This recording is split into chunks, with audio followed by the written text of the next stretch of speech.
6.25 전쟁이 일어난 지 60년이 됐습니다. 네, 나라 형편은 여전히 긴장 가운데 있습니다. 정말 전쟁이 또 일어나는 건가 그런 걱정도 될 만큼 나라 형편이 지금 어렵습니다. 우리는 믿음 안에 담대함을 가질 필요가 있겠습니다. 우리는 하나님이 이 민족을 지키심을 믿습니다. 그리고 우리 민족을 향한 놀라운 계획을 가지고 계시다는 것도 믿습니다. 하나님이 우리 민족을 평화로운 통일을 이루어 주실 것에 대해서 믿습니다. 그냥 막연하게 믿는 것이 아니고 분명한 하나님의 약속의 말씀에 근거해서 믿는 것입니다.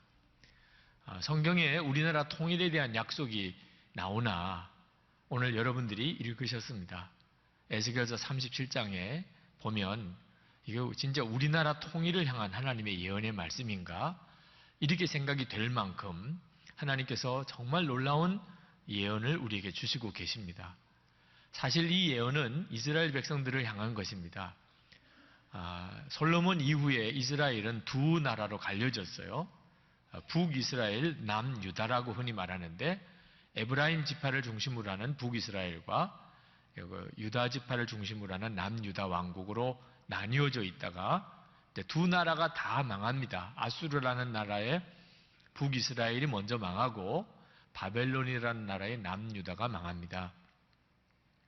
바벨론의 포로로 잡혀갔던 이들 중에 젊은 선지자 에스겔이라는 선지자가 있는데 그가 바벨론에 가서 남유다가 완전히 망했다는 소식을 듣습니다. 그 얼마나 비통한 마음이겠어요. 바벨론 강가에서 젊은 선지자 에스겔이 정말 피를 토하는 기도를 하나님께 드립니다. 하나님의 택하신 백성을 이렇게 완전히 버리시는 겁니까? 그때 하나님께서 에스겔에게 환상을 통하여 앞으로 되어질 일들을 보여주십니다.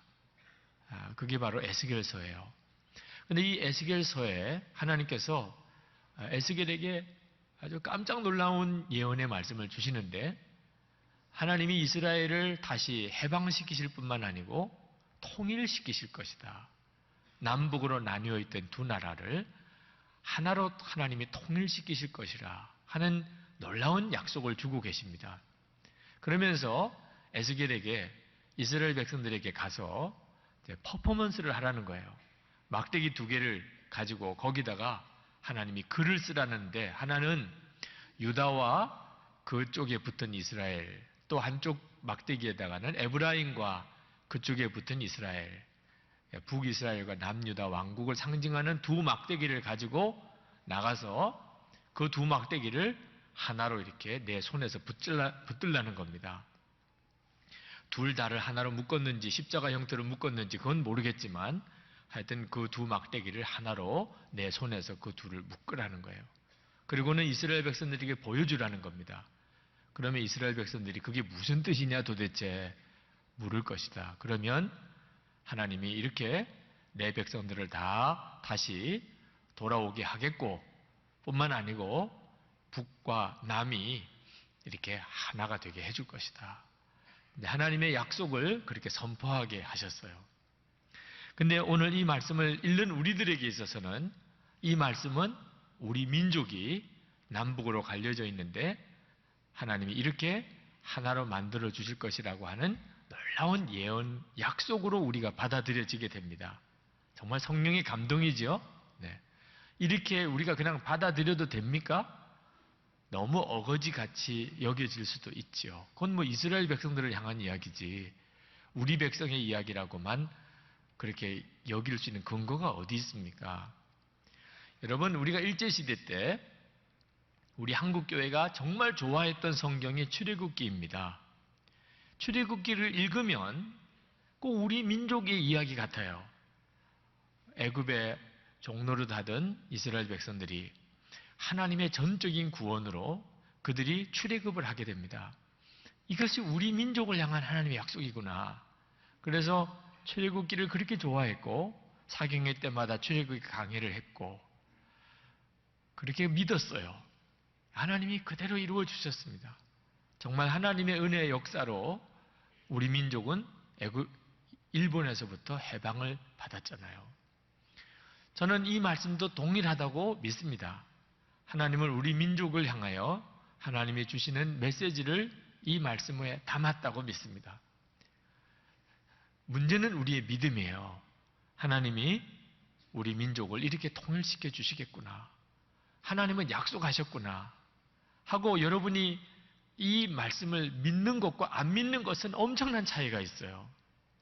믿음이 얼마나 중요한지 모릅니다. 세상 사람들은 어떤 일이 되고 난 다음에서야 그렇게 일이 되었다고 알아요.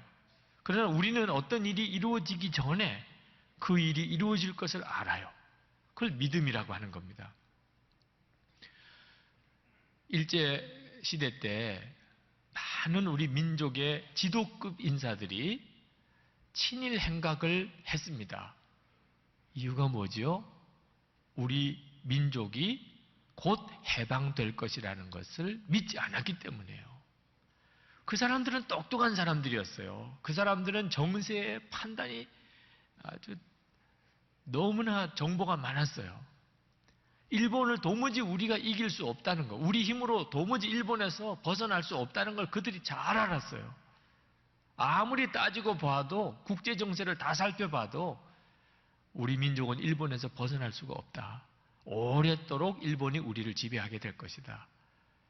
그래서 그들이 마지막에 가서 다 친일 행각을 합니다. 천추의 한을 남길 일을 하죠. 믿음이 없어서 그래요. 하나님을 안 믿으니까. 하나님을 안 믿으니까 우리 민족이 해방될 것이라고 상상할 수도 없었던 때예요. 근데 하나님이 주시잖아요. 하나님이 해방을 주시고 나니까 얼마나 부끄러우게 됐는지 후손들이 얼굴을 못 들고 다니잖아요. 통일도 마찬가지입니다. 하나님이 우리에게 평화 통일을 주실 것이다. 이건 대단히 중요해요. 전쟁을 해서 이기는 것도 아니고 평화 통일을 주실 것이다. 북한은 우리의 적으로만 생각할 수 있는 대상이 아니죠. 같은 동족이에요. 같은 친척이에요. 우리는 싸워서 통일되는 것은 우리 민족 사이에 있어서 또 한 번의 엄청난 불행스러운 일을 남기는 겁니다. 평화 통일이 돼야 돼요. 치유가 돼야 됩니다. 이건 하나님만이 하실 수 있는 일이에요. 그래서 우리가 기도하는 거예요. 하나님만이 하실 수 있는 일이니까. 평화 통일이 될 것이라고 믿는 사람은 평화 통일 이후를 위하여 행동하게 됩니다. 믿으니까. 평화 통일이 이루어질 거라고 믿으니까. 북한 주민들을 돕는 문제 때문에 논란이 있어요. 그러나 저는 할 수 있는 대로 도와야 한다고 믿습니다. 왜? 평화 통일이 될 거니까. 북한에 있는 주민들도 앞으로 우리와 한 국민이 될 거니까. 다 알아요. 지금 우리가 어떻게 하는지를 그들이 다 압니다. 여기 소식들 그들이 다 알고 있다요. 통일이 되고 난 다음에 우리가 다 같은 가족인데 어려울 때 우리가 할 수 있는 대로 도왔다고 하는 것과 그렇지 않은 것은 차이가 많습니다. 평화 통일이 될 거라고 믿으면 평화 통일 이후를 위한 행동이 와요. 그게 필요해요. 그런데 평화 통일이 될까? 어려울 거야. 그렇게 믿으면 또 거기에 맞춰서 말하고 행동하게 됩니다. 싸워서 이겨야지. 그렇게 믿으면 또 거기에 맞춰서 행동하게 됩니다. 믿음의 차이예요. 어떤 믿음을 가지고 있나. 성도 여러분, 우리가 하나님께서 우리 민족에게 평화로운 통일을 주실 것이다 하는 사실을 여러분이 정말 믿어야 평화 통일을 위한 말도 행동도 나오게 되는 거고, 그건 너무너무 중요합니다.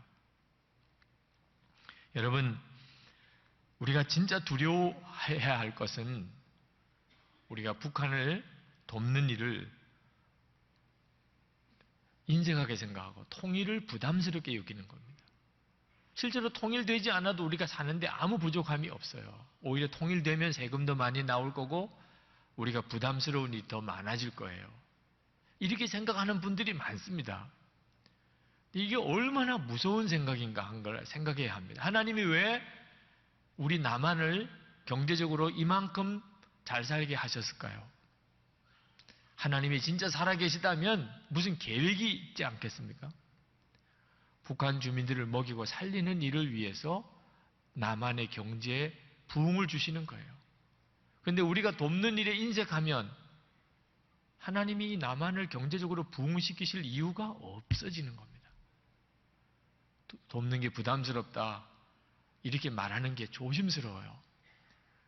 하나님께서 우리에게 더 축복해 주시고 우리는 그것을 통해서 북한을 더 먹이고 살리고 결국은 통일을 이룰 힘을 하나님이 우리에게 주시는 것이 하나님의 계획이라고 저는 믿습니다.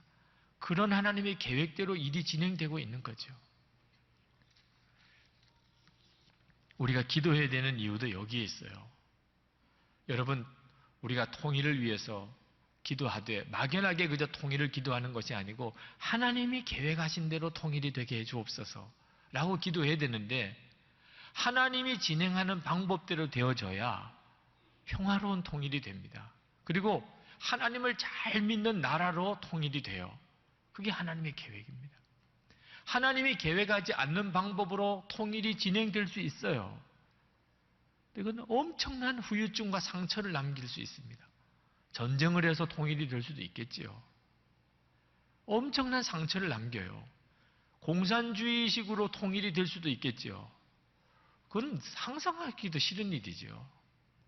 성도 여러분, 하나님께서 왜 우리에게 말씀을 주시는가?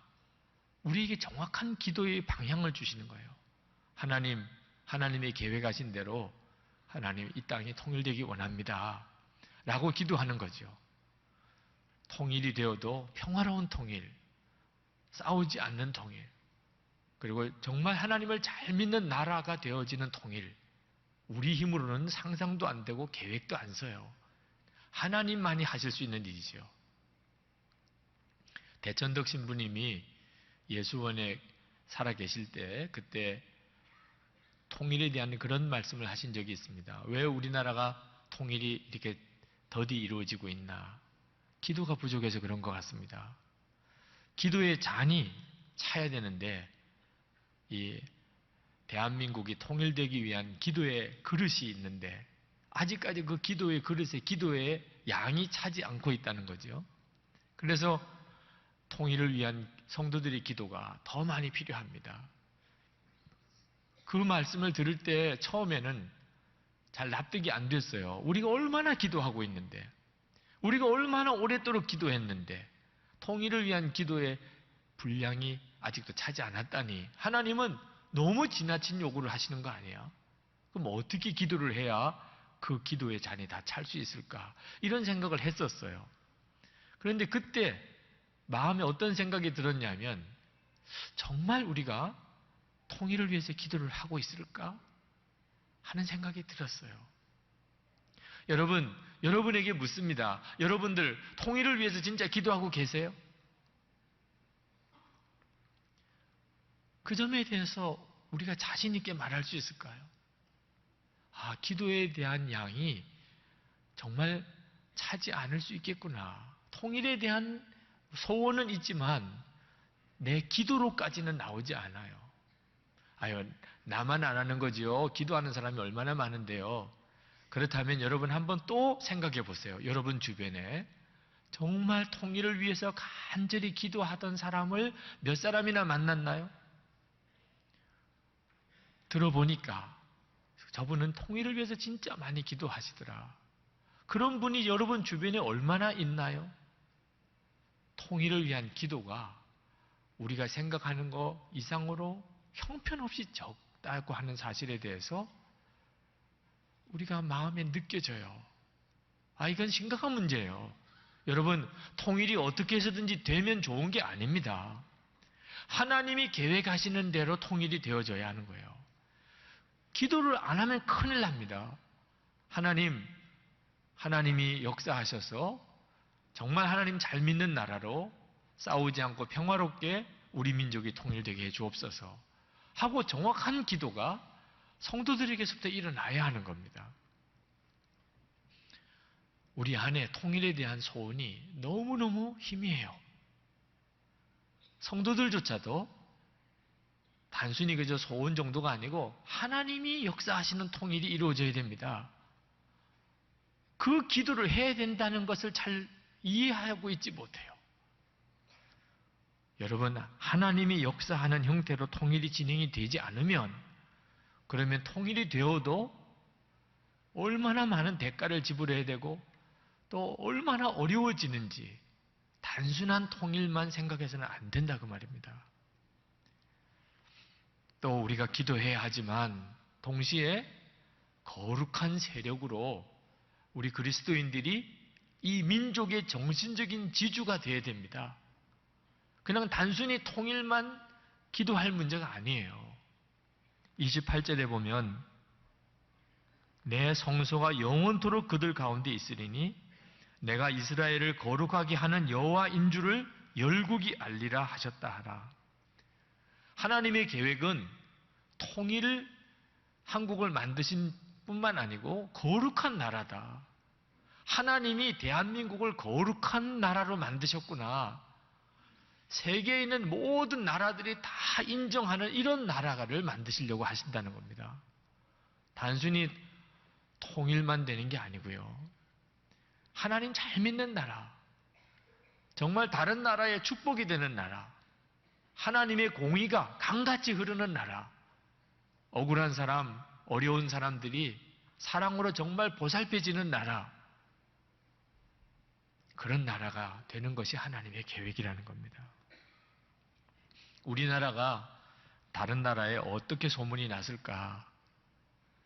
소문이 나 있더라고요.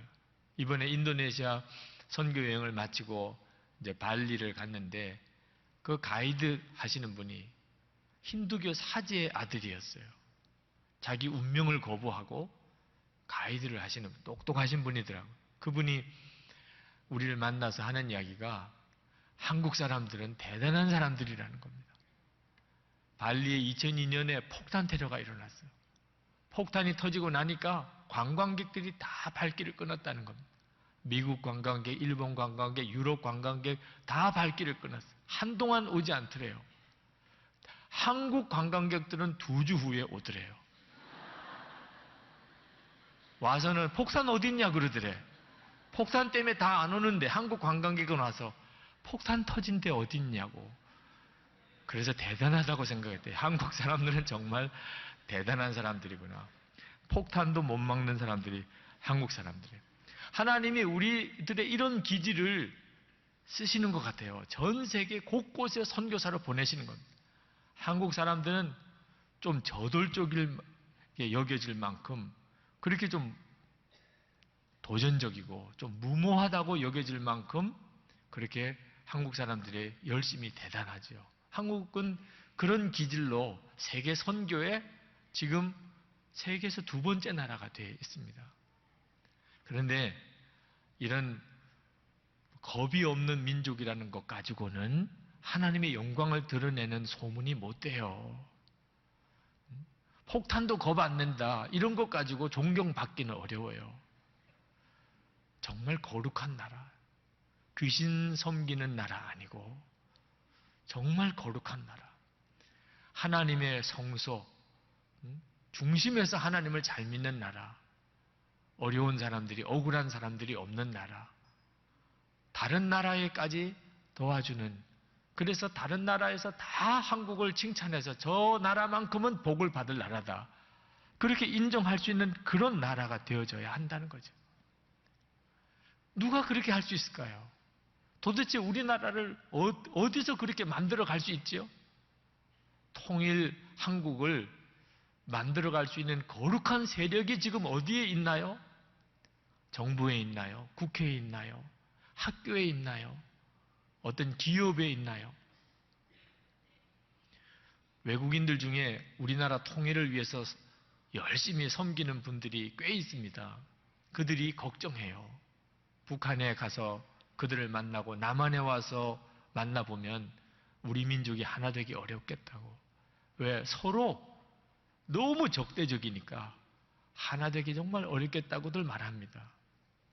여러분, 이 원수같이 되어져 있는 이 관계를 도대체 무엇으로 하나로 만들 수 있죠? 그럴 수 있는 거룩한 세력이 도대체 어디에서 일어나고 있을까요? 십자가예요. 16절, 17절에 에스겔이 그 두 막대기를 어떻게 붙잡았는지 모르겠지만 저는 십자가 형태로 붙잡았지 않았을까 싶어요. 하나가 되게 하는 십자가예요. 예수님의 십자가가 우리 민족의 중심에 세워져야 남과 북이 진정으로 하나가 됩니다. 국론이 분열되고 갈라지는 일을 하나로 묶을 수 있는 것은 원수도 용서하고 두 아들 죽인 안재선이라는 청년을 오히려 양자 삼았던 손양원 목사님 같은 그런 십자가의 사람들이어야만 이 일이 가능한 일이에요. 나는 죽고 예수로 사는 십자가 복음이 분명한 성도들이, 그 교회들이 이 민족의 통일을 위한 거룩한 세력이란 말입니다. 교회와 예수 믿는 성도들의 힘은 상상할 수가 없습니다. 그 힘은 십자가에서 나오는 거예요. 6.25 전쟁이 왜 일어났을까? 여러 각도에서 설명이 가능하겠지만 저는 고백하기를 한국교회의 죄 때문이라고 생각합니다. 우리 한국교회가 일제시대 때 다는 아니에요. 신사참배 거부하고 옥외가고 순교당한 거룩한 옥중 성도들이 있었습니다만 공식적으로는 모든 교단이 다 신사참배를 결의했어요. 한국교회가 그런 죄를 지었어요. 그리고 해방이 되고 난 다음에 옥중 성도들 중에 일부는 교단 분열을 이뤄냈습니다. 영적인 교만 때문에. 그래서 교단 분열이 그때부터 극심하게 일어났어요. 엄청나게 싸웠습니다. 해방되고 난 다음에. 6.25 전쟁이 일어나고 피난 내려가서 부산에 있는 구독운동장에 모여서 구국기도회 하는 자리에 다 잃어버렸어요. 고향도 잃어버리고 재산도 잃어버리고 가족들도 잃어버리고, 그리고는 눈물밖에 안 나오는 그 처지에서야 우리가 하나님 앞에 죄 지은 게 많구나. 우상숭배했던 거, 그리고 싸웠던 거. 60년이 지났어요. 우리는 얼마나 많이 배웠습니까? 얼마나 많이 믿음이 자랐나요? 이제 한국 민족들 사이에서 저 사람들이 우리의 정신적인 지주가 될 만한 사람들이다. 우리가 그렇게 성장했나요? 6.25 하면은 부끄러운 기억이 있습니다. 함흥부두에 피난민들이 몰렸어요. 미군 수송선이라도 타야 남쪽으로 피난을 가겠는데 배는 얼마 없고 사람들은 부두에 꽉 찼어요. 난리도 아니었어요. 거기 기독교인들도 있었어요.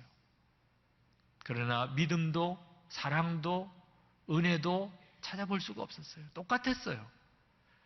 1.4 후퇴 때 부산 항구에도 똑같았어요. 미군 수송선 타고 제주도로 가려는 사람들이 너무너무 많이 몰렸어요. 거기에 기독교인들도 있었어요. 그러나 질서 지키고 남에게 양보하고 그건 상상도 할 수가 없었어요. 헌병들이 몽둥이 들고 막 때려야 겨우 통제가 가능했어요.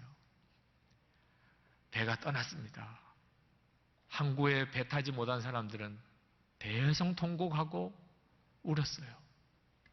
그런데 그 배 안에서 찬송 소리가 들렸어요.